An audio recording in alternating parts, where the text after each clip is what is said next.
On May 10th, we had a show here, and we showed you that the Russians had opened a new northern front north of Kharkiv, and as it turned out, they ended up going about over an area of about 70 kilometers wide total in two main areas, and roughly 10 kilometers deep before they were finally halted by the Ukraine.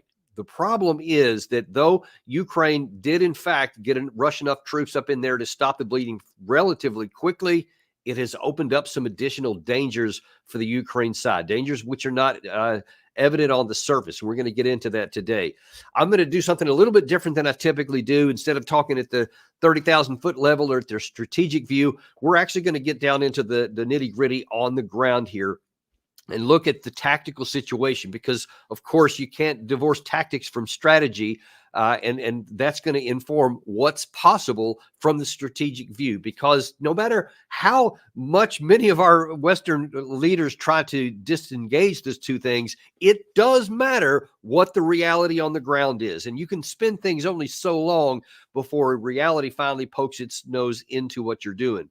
So I'm going to show you today what the current situation is, and then we're also going to show you what the possibilities are, that things that could happen next, the three most likely, and I'll show you which I think of those is the most dangerous. But that's where we are right now. Now, on the 10th, you may recall that we'd been talking about this prior to that date, even that the Ukrainian intelligence and Western intelligence had both released publicly that there had been a growing number of Russian troops in the northern part, and there was a lot of concern that there would be a northern front opened up. And we were told that there was anywhere between 50 and 70,000 Russian troops in the area. And then finally, on the 10th, Russia finally made good on that and broke through the front formation and started moving into the Ukraine side. Now, one of the first really victims of this operation here, we discovered that first of all, the Ukrainian border guards, when the Russians first started coming across, ran. And a number of them didn't even fight in their position. They just took off and fled immediately before the Russians. Some of the senior commanders were actually relieved of command in that area because those guys didn't fight. But the far more egregious failure was that many of these formations and fortifications that we had been told for months, that Zelensky had been told for months, had been built in there, these elaborate things that were some version of the Surovikin line that the Russians had built in 2023. And then we found out it was just fiction. So Russia actually had an easy chance to roll into at least 10 kilometers here. But this is where things start to get a little bit interesting, because what we have discovered is that that's the one right there. That's the what we thought the fortifications looked like, and in fact, what they looked like was, well, open terrain. And so the Russians just literally drove in, walked across the border, didn't even have to go through minefields and all that. So their casualties were much, much lower than before, than they had expected. But here's what's a little bit surprising, that despite the announcement that there was between 50 and 70,000 Russian troops, so far, and this is from the beginning all the way to today, only about 15,000 of them have actually been brought to bear. And we have a lot of reports that many of those troops were not their finest ones. Now, I think I've mentioned in the U.S. military, you send your cavalry units, which is what I did most of my time when I was on active duty in mechanized units, was the armored cavalry would be the first ones that goes into an unknown situation to develop the situation, to find out where enemy strengths or defenses are strong, where they're weak, where the minefields may be, where the barriers are, etc., so that they can pass off to other units in the rear, and then they'll have an easier time going forward. You use your best troops to do that because you want those guys to go forward to be able to look and find accurate information, so that when those follow-on units come in, they actually find what they're supposed to, which is an easier path to get through. But Russia didn't do that. We found out right from the beginning, which puzzled me a little bit, because I wasn't sure what this would mean, that they didn't use their finest troops. They used some of their lowest trained troops. So I don't know that they considered them cannon fodder. It's unknown at this point, still is. But we do know that they didn't use any of their best reconnaissance troops, the guys who were also best at doing it. but they were able to go through there, establish in two main areas, one north of a place called Lipsy and another one a little bit further to the east of that called Volchansk. And that's kind of where they are at the moment. Gary, if you can bring that current situation map up there. You see right now that those are the two areas I'm talking about. You see Kharkiv in the lower left-hand corner of this map. The blue icons and the blue rectangles, those are the Ukrainian troops, and the red diamonds that some call them, those are the Russian troops. And one of the interesting things we see about that is that Zelensky made this following video here on the third day of the offensive. You may recall also, let me point out, on the first day when this happened, Zelensky made an announcement that there had been an offensive that had broken through. And I think we talked about how concerned his face was, and the body language was like something that caught him by surprise. But then 3 days later, he got his confidence back about him and made this video. In the Kharkiv region, our counterattacks are ongoing. We've provided reinforcement in that area, in particular in Vovchansk and the border areas in general. Now we are getting more and more results, destroying the occupiers' infantry and machinery. I am grateful to all our warriors who are strictly following orders, holding their ground, and doing everything to stabilize the situation. At the same time, we understand the enemy's actions and their plan to divert our forces. Now, Gary, if you can bring that current situation map back up again, you can see that he actually did succeed. So I think that for the first week, that there was pretty significant forward motion, mobility, everybody by the Russian side. And then the Ukraine side, they brought some of these reinforcements up from the southeast part of their country where they were not engaged. Some of their strategic reserve, they actually peeled away some from the line of contact in the east. And we'll talk about that more later, and then others from just elsewhere in the country. But they ended up bringing quite a number of brigades up. And so at the current time, they actually outnumber the Russians 3-1.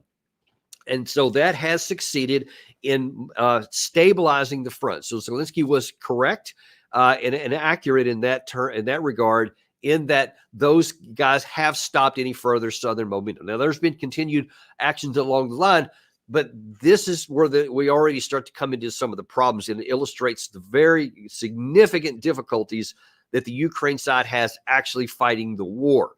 Now, it comes at a cost to have moved those troops over, because especially the ones that came from the line of contact in the east along the eastern fronts, whether you're talking about down in the Zaporizhia area, in the Avdiivka area, the Bakhmut area, and the Kupiansk area, those are some of the main battles where they're being fought there.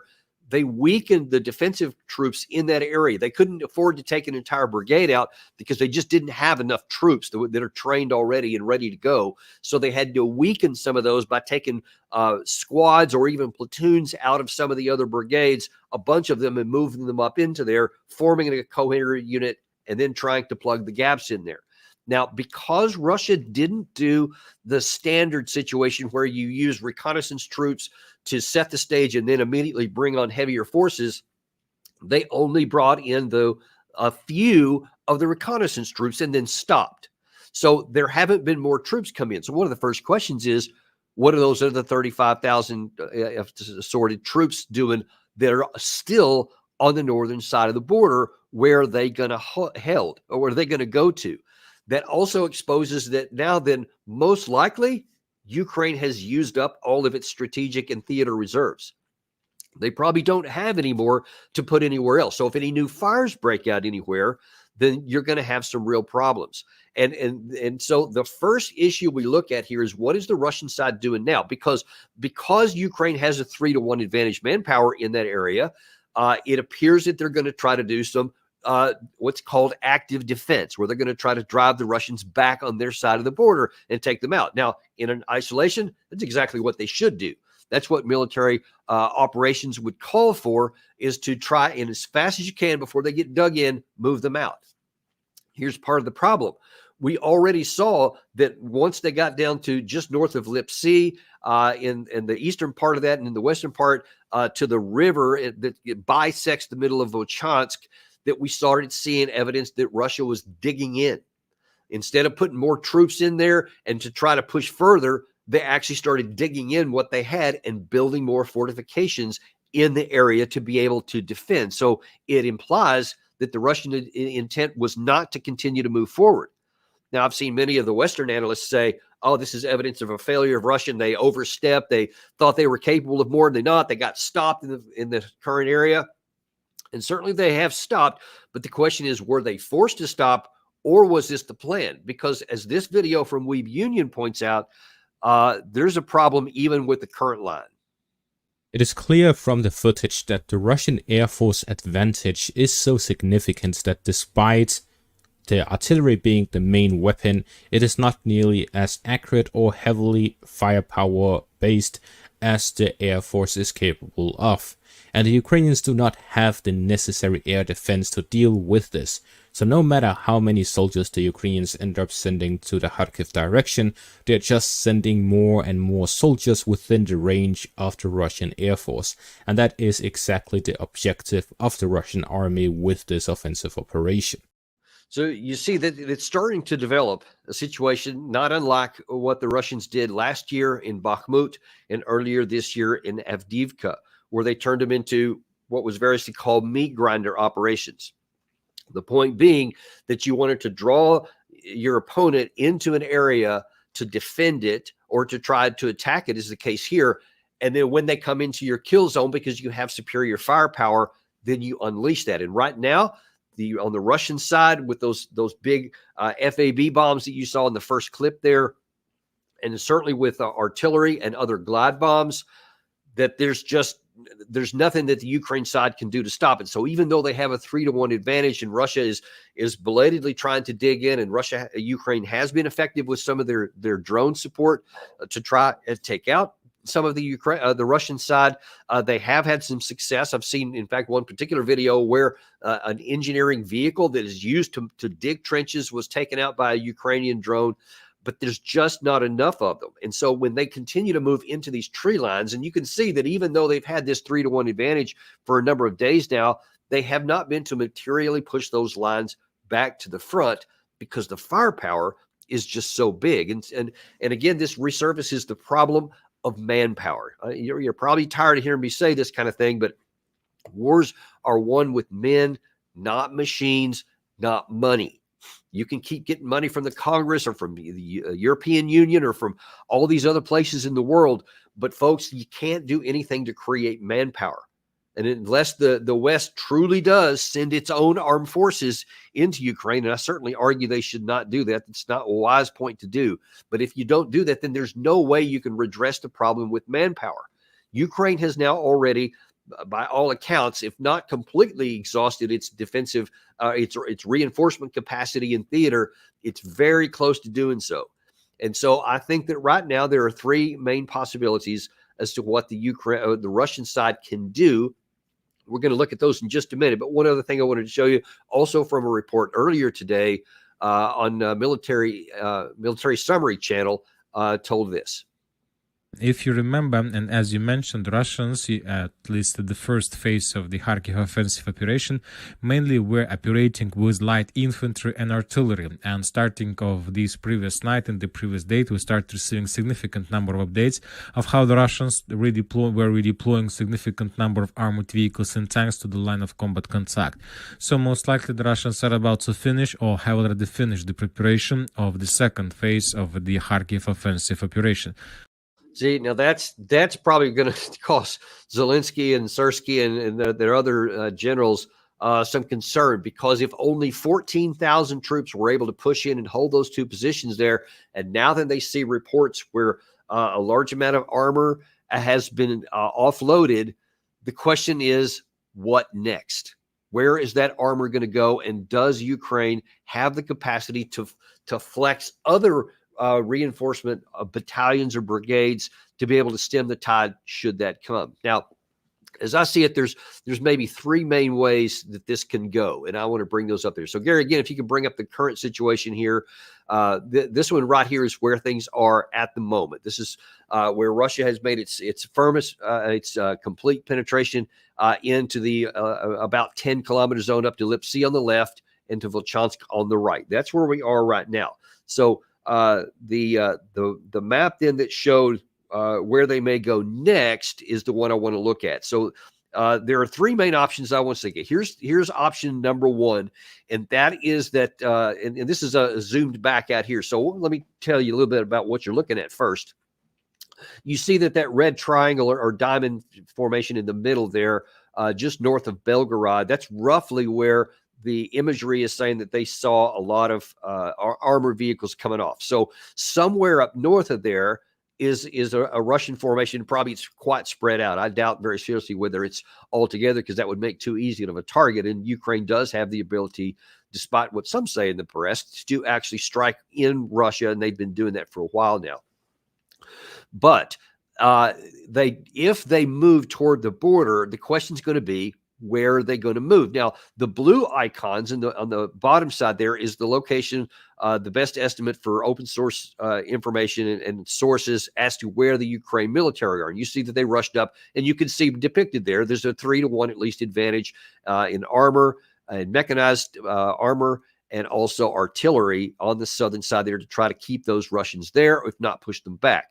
On the right-hand side, and we'll talk about this a little bit more in a minute, that's the northern part of the main front lines, the 600-kilometer front line, or 600-mile front line we've talked about before, the line of contact.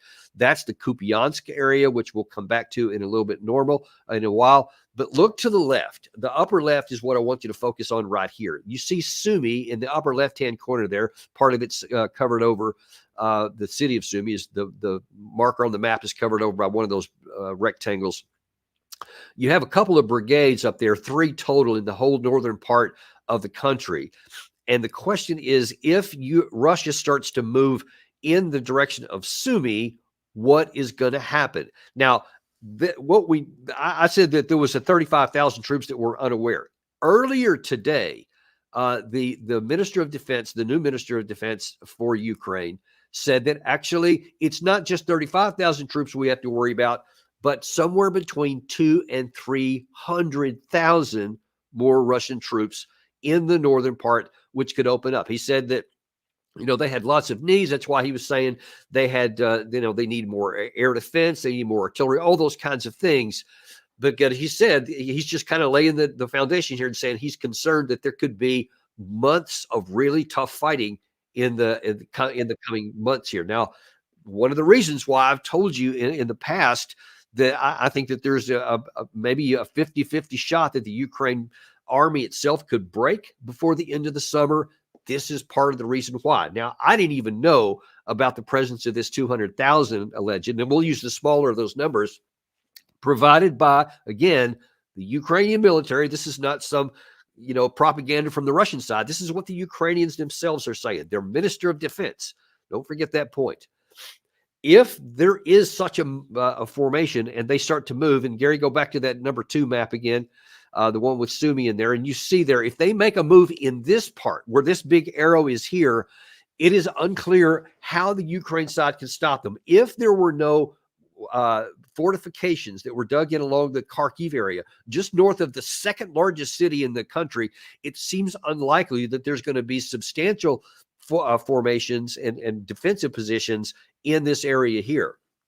The problem with where the Russians are located right now is that they can go in all kinds of different directions. So this is the first one I want to look at, is that Russia moves toward the Sumy Oblast and tries to cut basically these units in half to where they'll go on the one side of these 2 brigades inside the middle of the other one, and then expand the zone when they get into. When the first one happened on May the 10th, as I told you about, you had the Russians, the Ukraine side, send mobilization and troops from all over the place to bring up this situation to stabilize. So now that you've got all your reserves in this one place, stemming that one tide there with only 14,000 troops you're going against.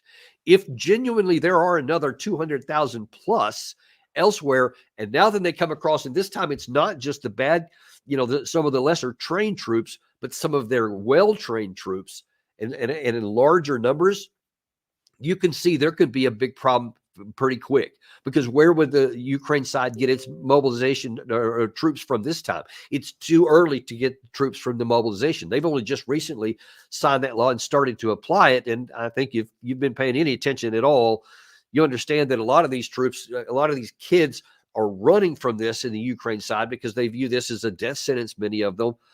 They've been beaten up by a lot of the so-called recruiters, the TCC, I think they call them. I can't recall what that stands for. But the guys that go out and bring these mobilized people in. And, of course, anytime you're forced to come in like that and you don't want to fight, you have no military experience, which the vast majority don't. Folks, it just doesn't matter if you put them in a uniform and hand them a rifle. That ain't a trained trooper. And it takes a long time to be able to train somebody to do a job. And there have been reports already where kids have been mobilized and taken off the streets and 4 days later on the front and killed. And believe me, those reports get around like wildfire inside the Ukraine side, which of course only makes people more afraid to come. But no matter how you want to crack it, even if they force them to come and they do, they're just not going to be well-trained people, especially if you're talking about a mechanized issue where the Russian armor could be coming.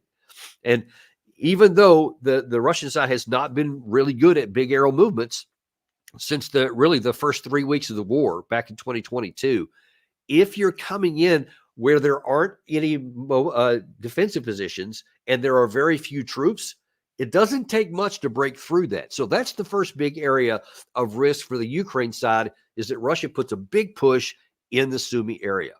The second one there is that the Russians would hold Kharkiv and then push on Kupiansk here. So again, over to the right here is where you see the Kupiansk. Those blue dots in the middle there represent what's expected to be defensive positions. But if the Russians chose to, instead of going left from Kharkiv, they went to the right with this arrow here. If you can bring that in there, Gary. They may try to go down and split the Ukrainian forces and cut them off from their supplies, cut them off from any reinforcements. And then the troops you see there on the Ukraine side, the blue ones there, they have been fighting, for your knowledge, very effectively for many, many, many months now. Russia's been trying since at least January of this year to try and have a breakthrough. And initially they had a few, but the Ukraine side has very elaborate defensive positions that have been dug in there, many of which all the way back to 2014, 2015. And they're still manning those. And they've been fighting really an exemplary defensive position so far. The Russians have had a number of casualties as they've been trying to beat their heads against these walls. They just hadn't been able to break through anywhere.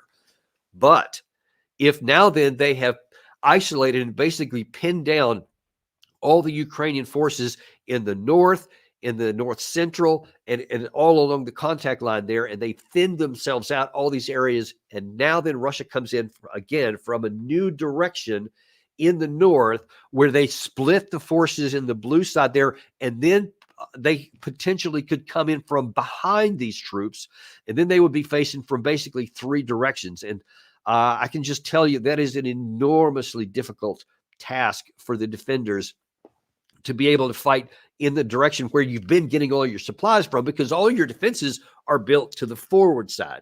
They're built to where the enemy has been, and everything, all your reinforcing positions, everything is designed to be able to penetrate or to prevent any kind of a penetration. But if all of a sudden it's coming from behind you, you don't have your positions oriented that way. You're not protected from that direction. And the chance that Russians could come through, if they come through in big enough numbers, it could literally unseat that and could completely undo the entire northeastern portion of the front. And there is quite a large number of forces. I think I've read anywhere between 50 to 70,000 Ukrainian forces in that area. And again, when you've been fighting as good as and successful as you have for so long, all of a sudden you get cut off from your supplies and from any reinforcements, and the enemy starts coming in, morale could take a big hit, and we'll see how that one goes. That's number two. Number three is that the Ukraine side, the Russian side would continue to hold in that Kharkiv area. Gary, if you could bring number three up. This one is basically that they would say, we're going to actually move on Kharkiv itself.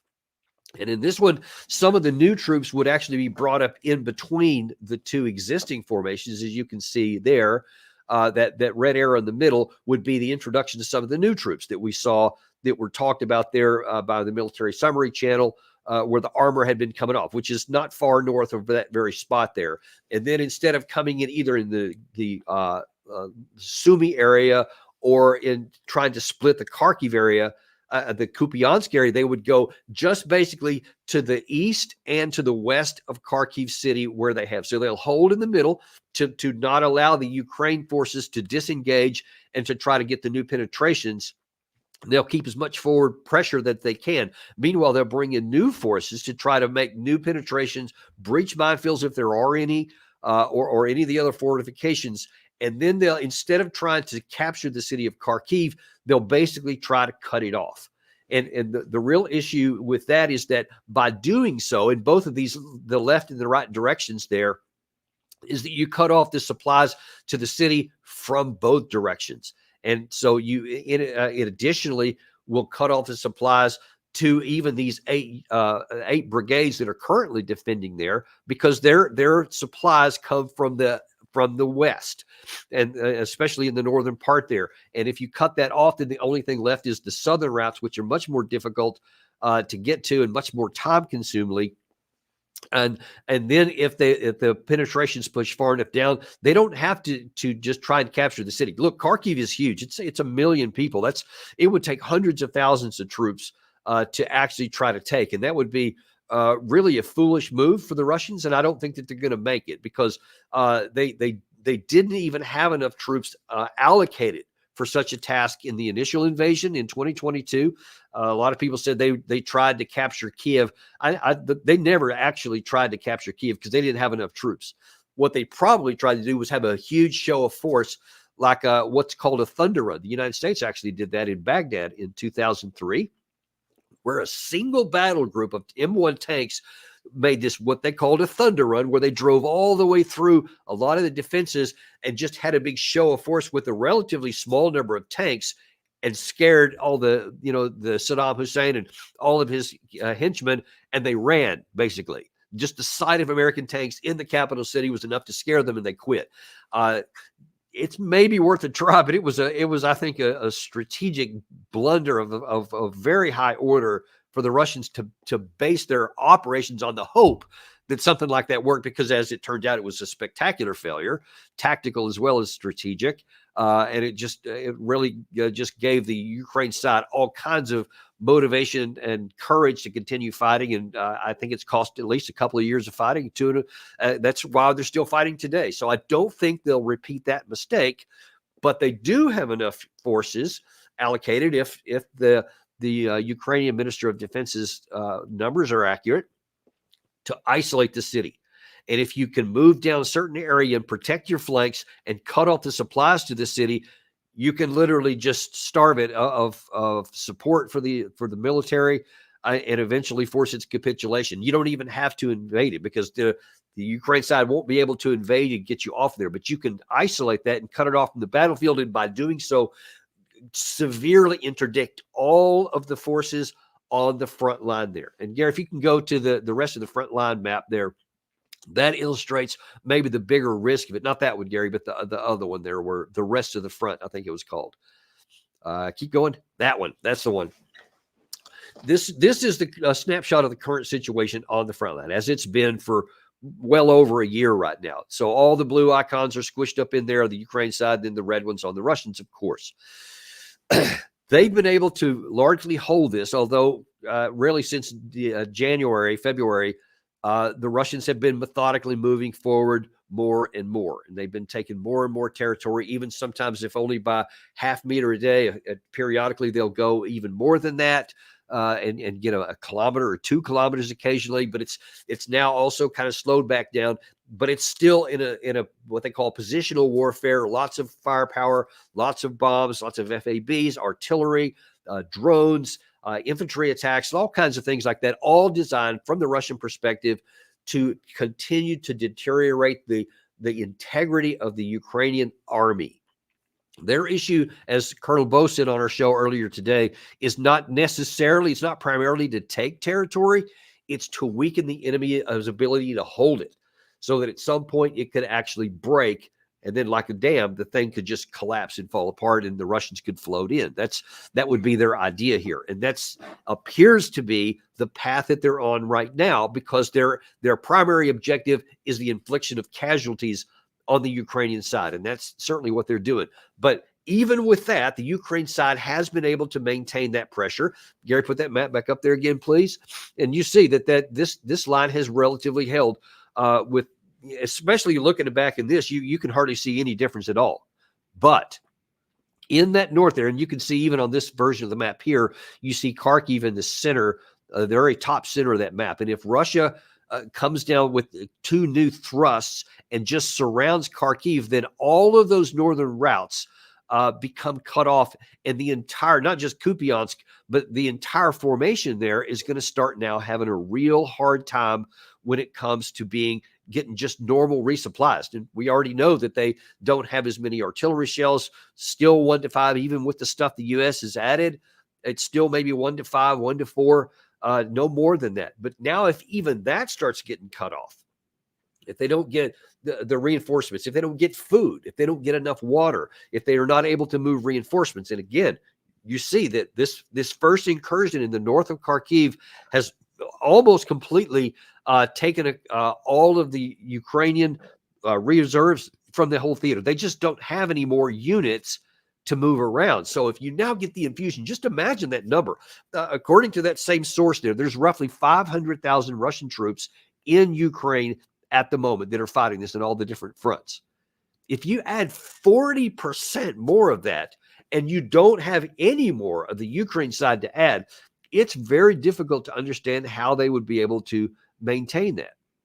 So we'll see. We'll see what's going to happen. Right now, it's important. It's impossible to know. The Russian side has shown that they're very risk averse, that they like to take things slow and methodically and lower the level of risk that they have. And it's uncertain if they would take the risk of launching in with their strategic reserve, so that they may not have much left over as well to use elsewhere should they need it. And we just don't know what Putin's level of risk is on this.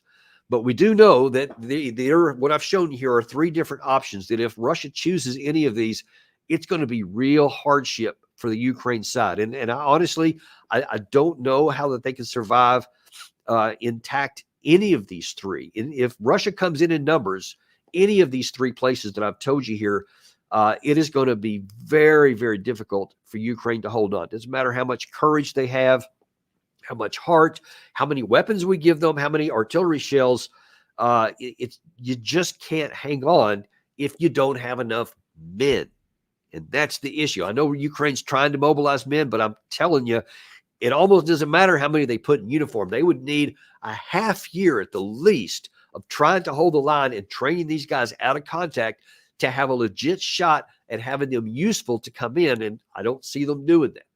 So things are not as stable as they may appear in Ukraine right now. I just wanted you to be aware of this. I thought it was important to give you this analysis today so that you're aware of really what's at stake here. So I appreciate you sticking with us here. We've got some really good shows again for you tomorrow. We have Ambassador Chaz Freeman, who's going to look at things. I was down on the granular level today.